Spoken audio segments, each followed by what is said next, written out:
अरुणाचल प्रदेश के तवांग सेक्टर में वास्तविक नियंत्रण रेखा LAC पर भारत और चीनी सैनिकों के बीच हुई झड़प में दोनों देशों के सैनिक घायल हुए।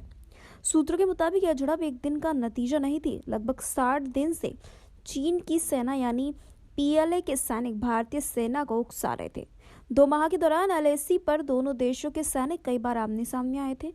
9 दिसंबर की रात को हुई झड़प में चीन के सैनिक LAC के उस हिस्से पर आने का प्रयास करते थे जहां दशकों से भारतीय फौज गश्त करती रही। चीन के सैनिकों ने धक्का मुक्की शुरू कर दी। उसके बाद नुकीली रॉड से भारतीय सैनिकों को पीछे हटाने की कोशिश की गई। चीनी सैनिकों के पीछे जो कतार थी उनके हाथों में डंडे और पत्थर थे। आपको बता दें कि भारतीय सैनिक PLA के तौर तरीकों से वाकिफ थे, इसलिए उन्होंने कठोर तरीके से जवाब दिया। कुछ ही देर बाद PLA के सैनिकों को वहां से खदेड़ दिया गया।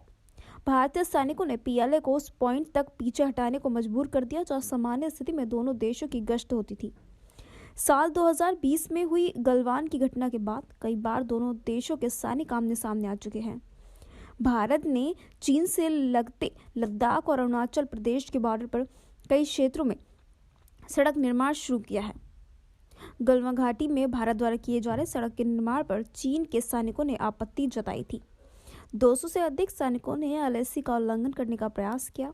तभी PLA के सैनिकों के हाथों में लोहे की रॉड और डंडे थे। उस वक्त भी कई सैनिक घायल हो गए थे। तवांग सेक्टर में यह पहला मामला नहीं है।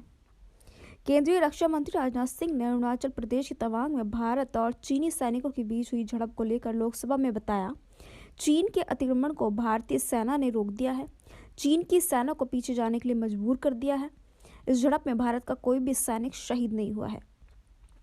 राजनाथ सिंह ने कहा कि हमारा कोई सैनिक गंभीर रूप से घायल नहीं हुआ है। झड़प के बाद स्थानीय कमांडर ने 11 दिसंबर को अपनी चीनी समकक्ष के साथ फ्लैग मीटिंग की है। PLA सैनिक अब अपने स्थान पर वापस चले गए हैं। भारतीय सेनाएं हमारी भौमिक अखंडता को सुरक्षित रखने के लिए पूरी तरह से प्रतिबद्ध हैं। इस मसले पर चीनी पक्ष के साथ कूटनीतिक कदम भी उठाए गए हैं। ब्यूरो रिपोर्ट, नितल टॉक इंडिया।